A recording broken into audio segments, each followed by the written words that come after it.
Next is paragraph K, prorations and credits. There'll be typically two items that are prorated at the time of closing. One is the real estate taxes and the other is association fees.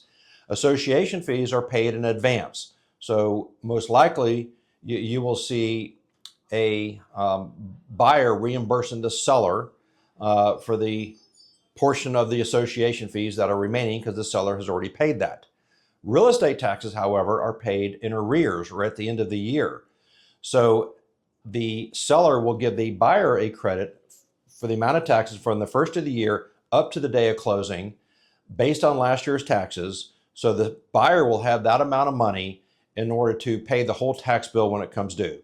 Remember, under this paragraph, there is a reproration provision that requires either party to cooperate with each other.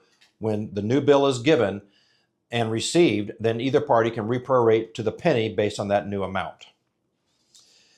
Paragraph L deals with access to the property and inspections.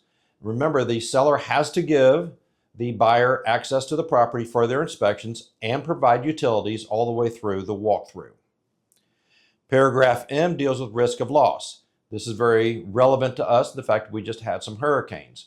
And if the property is damaged, then this document or this provision says that the seller must try to fix a damage. If they can't fix it, then the buyer can back out if they want to, or take title to the condition of the property as is.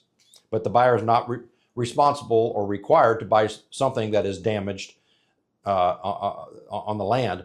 In fact, the seller has a duty to maintain the property in the same condition that existed as of the day of closing, but is not forced to rebuild if that's the case. Paragraph N deals with what we call a 1031 tax-free exchange.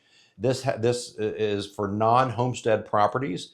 That is a provision available in the tax code that allows a seller to defer capital gains into another property, but this says that either party will cooperate so long as it doesn't cost the other party any money. Paragraph O is very important in the fact that these contracts are not to be recorded. We don't want to create any undue title defect on the seller side. However, if there is a default by the seller and the buyer is going to enforce the contract through specific performance or forcing the seller to perform, buyer's attorney will be filing something in the courts and the public records to tie the property up in order for that action to play out. The last applicable provision is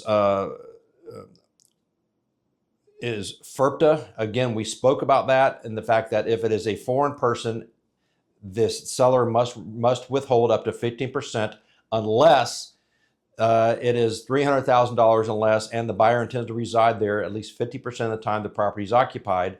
Then that is the exception to the rule.